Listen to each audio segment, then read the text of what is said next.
This is Karen with NewClevelandRadio.net. And today on Avoid the Maze, I have Roxanne Chaput. I hope I said that right. If not, she's going to correct me in a minute. And we're going to talk about how Roxanne has developed a business in which she helps all of us find something very special about ourselves. She calls it the cellular level. Wow, I can't even talk today. The music you're listening to in the background is by my best friend, Jeff Brisbane. It's called Enough. And the link to that will be in the show notes, along with additional information regarding Roxanne.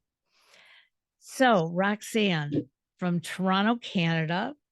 I love the background behind you. It's angel wings and a halo, and what a wonderful way for us to spend a Thursday afternoon. Just feeling like maybe we all are a little angelic. So tell me about how you founded your business and what brought you to it. Absolutely. Such a beautiful question. And first of all, and most of all, thank you for having me and for sharing your space with me today. I'm truly honored. So, yeah, ever since I was this little girl, I just had this profound knowingness that I was being called to serve. And I was always very receptive to energy. Adults would come to me as a small child and really kind of seek guidance or seek advice or kind of just want to be in my energy presence. And my mom would always, like, laugh, and she'd be like, "Oh my goodness, like, you're such an old soul, like, you're a wise soul." She's like, "You should be, like, a psychologist or a social worker." And I was like, "You know what? It just didn't feel in alignment with me." So, I went on my path, and I was always trying to resonate with someone. I was always trying to see if anybody else had this feeling that they were being called to serve. And my friends and my family would be like, "No, like, I know I'm gonna be, like, a doctor or a lawyer." I'm like, "Well, that's great, but it's something different." Like, it's like this burning feeling that you know that you're being called, but I don't know where I'm going. I don't know which direction I'm going in.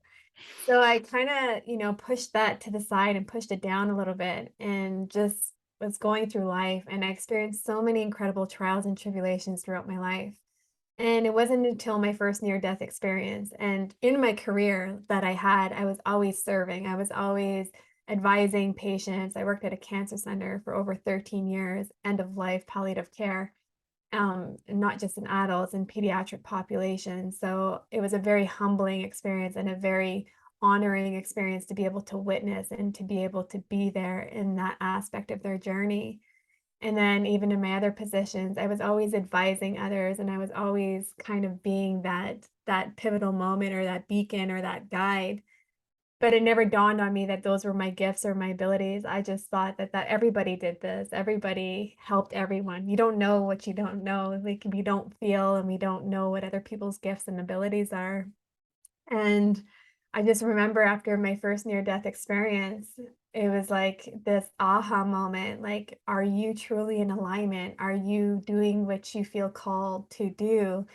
And are you serving the way that you envisioned that you're going to be serving in the capacity that you're going to be serving? So it was like all these profound questions that were coming to me.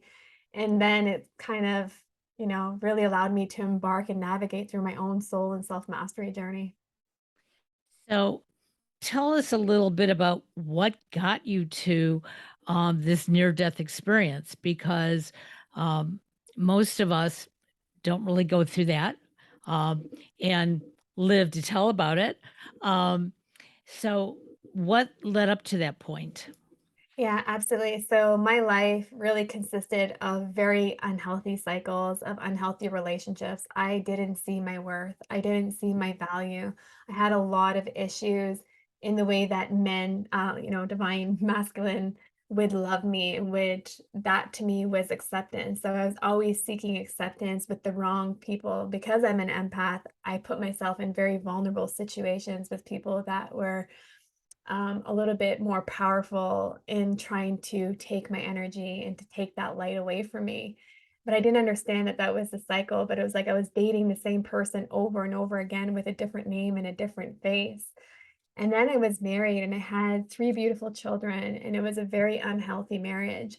And I ended up leaving with my children. I knew that I wasn't in alignment. I knew that I didn't want them to witness the way that I was being treated in that dynamic of the relationship, to think that that was okay for them to treat maybe their partners in future, or to be treated Sure. in that same regard. So when I had my daughter, it was like this massive shift had already happened, and I knew that my life wasn't going to be the same, but I didn't know what that entailed. I just had this overwhelming feeling that my marriage was not going to survive the birth of my daughter. Like I just had this feeling, and sure enough, I ended up leaving when she was 1 years old.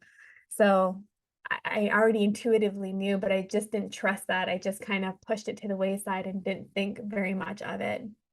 And shortly after I had left my marriage, that was when I experienced my first near-death experience, and I believe that that near-death experience is what needed to shake me to my essence, to realize you are not in alignment, you are not on the path that you are destined to be on. It's time to wake up, stop doing everything to serve others in the way that what they think you should do with your life, but you need to start doing what feels in resonance with you and how you wanna be serving and showing up for the world.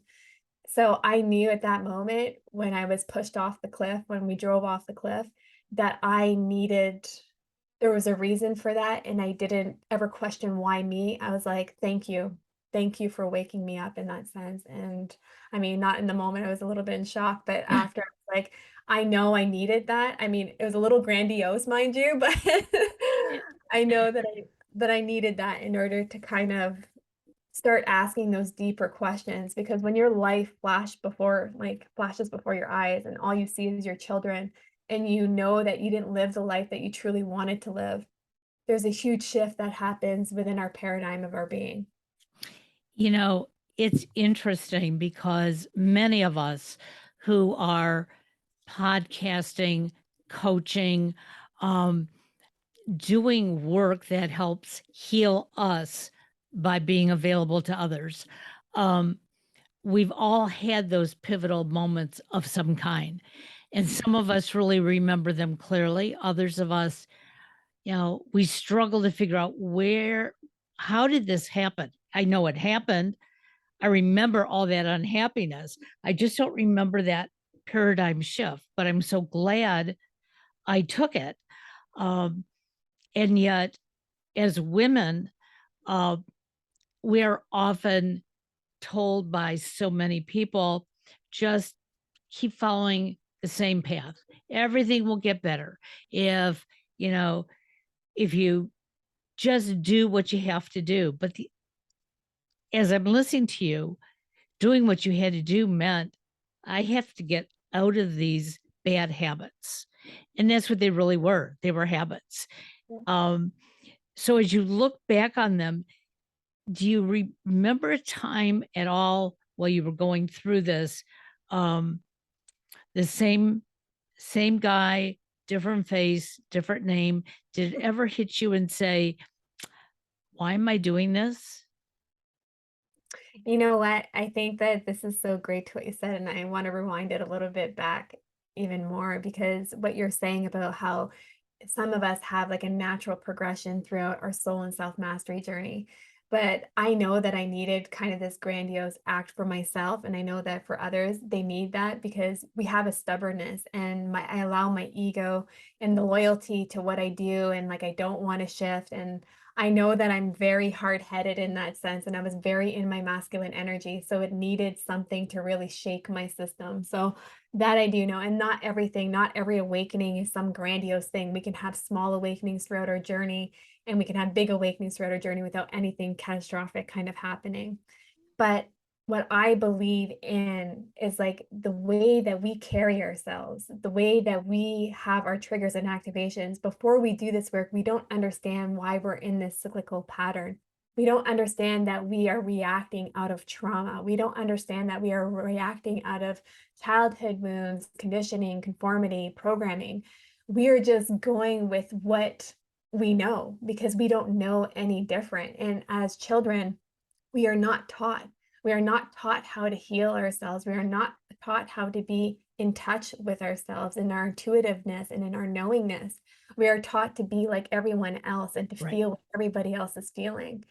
So when I was in these relationships, I knew they weren't serving my highest good. I knew that I deserved better, but it was almost my ego saying, like, I know that I felt better than they were in spirit and like in the goodness that I offered. So then it was like that counterbalance. It was my ego playing into it and being like, oh, I'm here helping them. I'm here serving them. I'm going to fix them. I'm going to make them better, right? I'm going to change them. Sure. I had this ego about myself that I was able to change others because I really so badly wanted to believe the goodness in everyone. I wanted to believe that everyone had this incredible goodness in them and that all I had to do was love them enough, show them enough compassion for them to be able to bring that out in them. So I'm hoping that those of you who are listening really can understand what Roxanne is saying because, and tell me if I'm wrong, I think you and I both believe there is goodness in everyone, but it's not up to you or me to make them change. Um, as coaches, we can help them through dialogue, um, try to figure out how to bring that kindness out, how to heal themselves, so to speak. But it really is a personal choice. And I know for myself, I spent the first almost 60 years pleasing everybody. Um, you asked me, I see that. You know, you would ask me to do something and I'd say, sure. How much do you want me to do? Oh, come on, give me more. And then I would be so exhausted and I wasn't feeling the happiness that I was giving them. And then it became expected of me, oh, Karen will do that. And, I can still please people, I can still do things for them. But today it's so much different. I have to feel okay about it because otherwise I'm not serving them at all. Absolutely. So I love how you talked about this. When you finally left your marriage and you had your children with you, that it had to have been very, very difficult because I was a single mom too for a very short period of time. And I only had one child. And, uh, I was going through my own changes and it was like, am I doing the right thing for my child? So did you ever think about that? That, hey, I took them out because I think it's safer here and better, but I'm still not healed. Yeah, absolutely. And I think that what you said is that everybody does have goodness within them, and we are all divine creatures and we're all divine beings. And someone's actions and the way that they react is not of their true consciousness, of their true soul essence. It's something that it's trauma, right? They're reacting out of trauma, out of modeling behavior of what they've witnessed growing up in their households and how they haven't processed their own emotions and their own healing. So when we think about that, I know that, and I know and I still respect my ex-husband in that sense because I know that he has had a very traumatic life. In that same breath, it is not for me to own, and their choices are not for us to own. For them to embark on their own journey, we are not to be their coaches or their guides or their counselors. That is something that they need to seek on their own individual path, on their own journey. We can help guide them there, but they need the guidance in order for them to kind of be able to heal those aspects of themselves. So when I left, I never left with hatred. I had resentment. I had a lot of resentment of hurt, but not realizing that that hurt came from something even more profound, something even more that was instilled in me since I was a child when I felt that my father kind of abandoned us and had another family. So it had really nothing to do with him. It had everything to do with me. So when I left that marriage, I knew that I was giving my children a better life because I had completely lost connection to my emotions. I had completely lost connection to my soul and the identity of who I was in that marriage because I was I was in a very unhealthy marriage where I feel like I had to conform. in order for things to flow through on a day-to-day basis. I wasn't able to have a voice. I wasn't able to have freedom. I wasn't able to do any of those things. Everything was controlled aspects. So I saw that and I was like, you know what? The tension in the home that children can feel. Every child can feel the energetic disposition within a home. If their parents truly love each other, if their parents hate each other, if they feel it. They feel absolutely everything. The way that you talk to each other, the way that you do things for one another. They see and they observe everything. So I knew that I was giving them a better life by leaving because then they can see both of the parents happy, both of the parents at least see their mother in peace and happy and be able to give them that much more love and not be parenting out of resentment to the other parent because Sure. we just had a fight or we just had a blowout and now you can't even be a good parent because your emotions are you have no more emotional regulation. You're off kilter. So I knew that I was going to give them a better life. And then the guilt comes in, right? Of the conditioning. Oh, you're never supposed to leave your marriage. Your kids are now coming from a broken like family, just like you did. This is what you never wanted for your children. And now it's presenting itself in your life. And you really don't have another choice unless you want to see your kids seeing you die slowly. Like that was the thinking and the feeling of what it was. So that guilt overtook me for a little bit. But then when I saw the joy on my kids when they were in my space and they were around my energy and they saw how happy I was just in the element of me and I was embodying myself. It was like they were able to embody themselves and to appreciate and love themselves even that much more. It's interesting as I hear you talk about your journey because so many of us have a very similar journey, whether we are a product of a divorced home or parents living together um, just to make it work for their kids. I was very lucky. My parents um, never divorced. So I lived with, a mom and a dad. Um, but my parents had this thing that they did all the time, and we used to call them the Bickersons because they would bicker, bicker, bicker, and then they would hug and kiss. And so I got used to that. That's what, you know, s- makes a marriage. And my first husband didn't know anything about that. His mother was very submissive to his father, which my husband did not like. He saw his mother as being very weak, but he wanted me to be submissive. And so I was hearing all these things like, it's not okay for your mother, but it's okay for me. And the words of wisdom from my grandmother was when you find somebody who you want to love, it'll be okay. And so for 7 years, that's what I kept telling myself it's okay. But I was using the words, I want to love him. And I realized one day that it doesn't matter what I want, it's not going to work. Um, and I'm not telling people out there, run away from your marriage. But when you know that it's not helping you, there is something better for your life. Um, you've got to sit down, you've got to examine it. And that's exactly what you were doing. Um, Yeah. I know it made my oldest son at the time much better because he sensed it. And it wasn't until he was in his 20s when he said to me, Dad always had his thumb on you, didn't he? And it was like, you were 4 years old when we separated, but that's what he saw. And so I know how I lived my life. And as I'm again looking at that beautiful scenery behind you, it probably had to take a lot of work internally to start to feel that positive about yourself. Absolutely, absolutely. And I think like I've always been a positive person, very optimistic, always cheerleading everybody else, always supporting everyone else except for myself, right?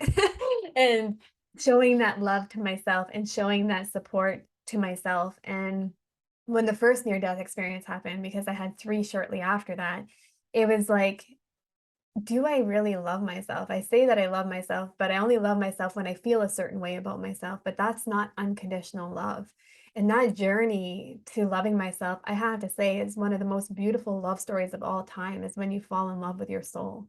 That to me is the most beautiful love story. When you can exude unconditional love for yourself and have a sense of unwavering peace and emotional regulation and understanding who you are and all the essences of who you are and who you are not, and being able to accept that, that takes years to build, and we're still building it as we go throughout our journey. We're still learning things about ourselves as we go through our journey. We're still learning activations about ourselves as we navigate throughout our journey.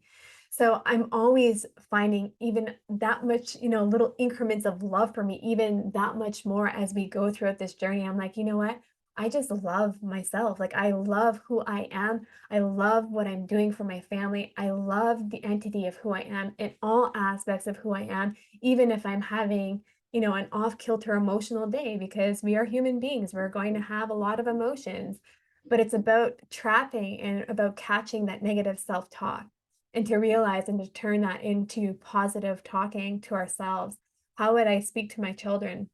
Would I ever tell my children, "Oh, you look like crap today. Oh, like you should have, you need like 10 hours more sleep or whatnot." No, I would never say those things. So why am I saying those things to myself? It's about questioning, where are we getting this from? Is it social media that I think that I have to amount to another person, that I have to compare myself and compare my beauty and compare my intellectual being, my emotional being to other people? It's not about that. It's about us owning and about taking power within our own journey. You know, in another podcast I did this week, I shared that the majority of my life, and for some reason, I keep going back to the age of 60 is when I really transformed, because all I can remember prior to that is wanting to be like somebody else, and that somebody could change day to day, dress like somebody else, wear my hair like somebody else, um, you know, have the same career, on and on and on. And I'd look in the mirror and I would find something wrong with me every single day. Um, but there was something about turning 60. I was pushed out of corporate America, went into a horrible depression. My husband and son were there for me. And I have to say, as loving as they were distant. They knew, they could sense by my body language. Don't tell her she's okay. Don't tell her she looks good, because if you do, I probably was going to cry more. Um, but it was at that point I realized I've been working so hard to be somebody else and pleasing everybody. But that person in the mirror needs to be taken care of. And when I finally said, okay, I know what I got to do.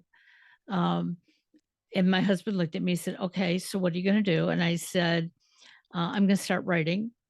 So I started blogging. The world could see my insides. I didn't care anymore. It was, I'm not saying anything terrible about anybody else, but I'm telling you that the person I've been for the last 60 years is changing, because if I didn't, I probably would have had a stroke and died. That's how upset I was. And I'm finding that so many other individuals, all ages, we're all going through this. And I think it's a beautiful thing. Whereas some people will say to me, didn't your parents teach you, or didn't the church or the synagogue or the school teach you? Yeah, I had teachings, but now it's up to me to figure out what they mean to me. Yeah. So, what I see that you did is that you redeveloped yourself, or at least went back in and found yourself and brought her out, but then decided to share that with your community. So what was that like when you said, I can help be a guide. I can help people because I've been down this road. Yeah, absolutely. I think that my family and friends were like, finally, you're doing what you're supposed to be doing. And when I got into the energy healing after the last near death experience, it was like, okay, yes, like this, you should have been doing this your entire life. But they didn't know any better either. They were going on a systemic process either. You go to school, you get a job, you work, 9 to 5, you work for 35 years, you attain a pension. Safety, safety, safety is what we're told, right? So my parents, until I stepped into it and they saw the evolution of what I was going through and how I was changing, they were witnessing my metamorphosis. They were seeing me change. And it wasn't even that I was changing who I was rebuilding myself with a whole new foundation, and a foundation that they hadn't given me. Only parts of what I wanted to be built into this foundation is what I took. So when they saw me rebuilding myself, my mother was like, she just really took a step back and she's like, "You know what?" She's like, "I have to say, like, I'm so proud of you." She's like, "I'm so proud that you follow your heart." And her advice to me is always follow my heart, follow my heart. She's like, "I'm so proud that you followed your heart." She's like, "Because I'm a coward." She's like, "I'm going to be really honest. I don't know that I would have made the changes you would have made. I don't know if I would have left an executive job, with steady income, a pension, benefits, like school paid for your children. Like, I don't know that I would have ever taken any type of risk like that throughout my life. I would have played small and I would have just stayed somewhere safe." So she was just able to actually witness and say, "You know what? Like, I'm so proud of you." And that to me was like, I know I'm on the right path, because if my mom's not questioning my path and she's not questioning my abilities, then I know that she already knew this intuitively, but she just wasn't able to speak of it because of the conditioning of going to school and doing everything that everybody else tells us to do. So when I was able to step into who I was, it was like this sense of release. And it was like this it's like this pressure and this weight of the world removed itself from my shoulders, and I can look in the mirror and tell myself, like, "I love you. I love every aspect of you. I love every pimple. I love every dimple. I love every piece of fat. I love everything about you. You are perfect the way that you are and that you're intended to be." And when I was able to actually do that for myself, that to me brought me to tears, to look in the mirror and to see my reflection and see my soul looking back at me and to say, "I love you." "I love you, and I'm sorry that I've neglected you throughout all these years. I didn't know any better." So just to have that alignment, it's like the communities instantly accepted it. And it was just like everything organically transpired for my business because people already knew that's who I was. I had never changed who I was in my demeanor. I had never changed the kindness that I had. I never changed any of that aspect. What I did is I created boundaries. I created emotional, I created physical, I created intellectual, and I created spiritual boundaries. That if you're not going to respect my boundaries, you will no longer have access to me. And being able to stand within my boundaries and having that backbone, that is what people were a little bit apprehensive of. But once they understood the boundaries and they couldn't cross those boundaries anymore because I was a pushover. I was the nice girl syndrome. Yes, yes, yes, everything, yes. Walk all over me, do whatever you want. I'll take it, I'll take it, I'll take it, and I'll flip it into something positive. And it was draining me, it was killing me. So you're saying what so many others think they're afraid to say. Um, my mother came from a generation where her parents had been immigrants. Um, my mother basically was raised by her two oldest sisters. Not that my grandmother couldn't, but she had five children, and everybody was supposed to help, and that's what they did. And I never understood my mother's relationship with her mother. Um, until right before my mother passed away. And we were talking one day, and I said, "Why were you the only one who would take your mother to the doctor, to the grocery store, um, go into her house and, help her clean up?" And she said, "Well, that was my job. I was the youngest, and my two older sisters had families of their own. But my mother had a family of her own too, but she didn't see it that way. And that's when I started realizing, like, I followed in your footsteps. I followed that, well, these are the things I have to do. And, I think my mother did step out of her own shadow a couple of times so that she could do things. But for the most part, she didn't. And that's because of her upbringing. Um, and if I would have let my upbringing keep me there, um, like I said, at 60, I think I just would have had a stroke and died because I knew I was missing something. You can have the most loving husband, you can have two great children, you can have friends, but if there's a gap between you, you have to figure out, is it them or is it me?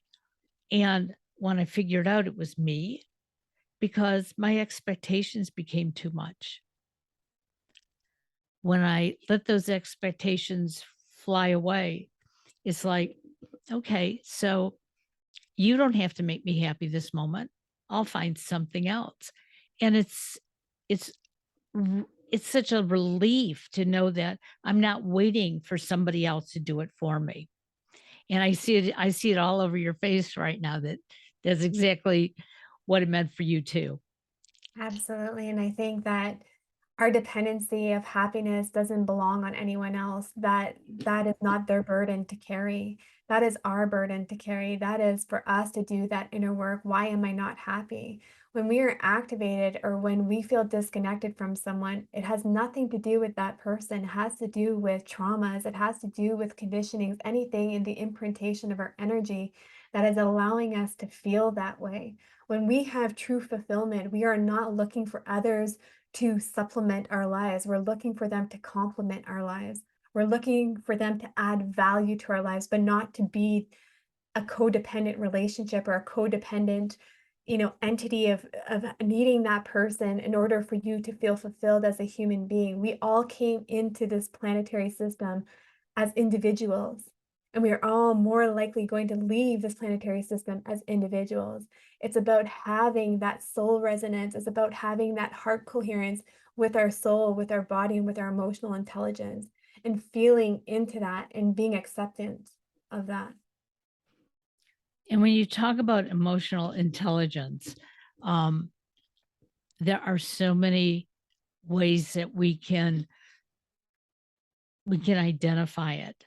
Okay. But we have to be willing participants. Um, I just went through a 6 week seminar, and it was about finding out about those voices that we hear and how can you stop them, you know and we're all going to have those voices because somewhere in our years, no matter how old we are, they've been implanted. But if you really listen to them, you can identify, hey, I don't want to hear that anymore. And I don't have to tell you the reason why. I'm just not going to listen to it. But while I did this 6 week seminar, um, we would have a follow up each week, and we did it on Zoom. And we all kept saying, well, I should have done better last week. Oh, I should have read more. I should have practiced more. I should have. And our coach kept saying, you did what you needed to do. There's no should have. And I kept saying, no, no, I've got to follow it, the letter of the law. And by week 3, I just couldn't. It wasn't fitting into what I had to accomplish, but I was absorbing what I was learning. And so now we're in a 3-month maintenance, and we're all dropping that word should have. Mhm. And we're asking each other, you know, you know, how do you get through this? Not necessarily am I going to follow the same path, but I want to know so that I can at least glimpse at it and make some choices for myself. And one of the things I have found, um, I'm not going to set my watch to ding and tell me to take a deep breath, but I'm starting to now realize where I have to stand up, walk away, when I have to say no, when it's important for me to say yes. So it's not always about saying no. And I wanted our listeners to totally get that. Absolutely. So, And I yeah, go ahead. No, and I think like beautiful to what you said, and that it's just equally as important to say no as it is to say yes. But when we are saying yes to something that we don't feel an energetic alignment for, and that we're not actually able to put our energy behind and to put our presence behind, we are then doing a disservice to that person because there's someone else that truly wanted to say a yes to that. So I Absolutely. also have to be mindful that it's not just about serving our ego, it's about serving that person who is requesting that yes or is requesting that no, and being okay with your no when it needs to be a no. And to know that there's a reason why it's a no, and you don't have to question the reason why it's a no, and you don't have to be questioned on why it's a no. No is no, period. It's a sentence. It's done. Well, a little example of that is my husband was having, um, he has psoriasis in his ears. Never heard of that before, but he does. And his ears itch and then they get blocked up. And so the doctor gave him drops and said for 6 weeks, you have to put drops in your ears. And he feels that he can't do it. I haven't figured out why. And so the doctor looked at me and he said, and you'll help your husband, right? And at first I was very resentful. Like, he doesn't put my eardrops in my ears when I need it. Why am I doing it for him? And so my first reaction was, no, he's going to have to learn to do it himself. And my husband just very casually said, I've never been able to do it. So I guess my ears aren't going to get any better. I was like, okay, that's your choice. And the first night, I felt caring enough to do it. And I was trying to walk him through it. And he was just enjoying letting me do it. But after a couple of nights, I realized that I was too tired. I went to sleep before him, and he wasn't waking me up to do it. And I would ask him in the morning, you know, about the drops, and he'd go, "Yeah, I found a way to do it." And in the beginning, I wanted to say I was sorry, but I didn't because I knew that if I really had to do it for him, he was going to tell me, "Look it, I have a phobia, whatever. I can't do it. If you want me to get better." But then I realized he always expected me to do things. And for some reason, I just didn't want to do this. And it hasn't changed our love. It hasn't changed our friendship. It hasn't changed anything other than the fact that I'm not feeling responsible. So I think sometimes we have to take the burden off ourselves. Yep. Yep.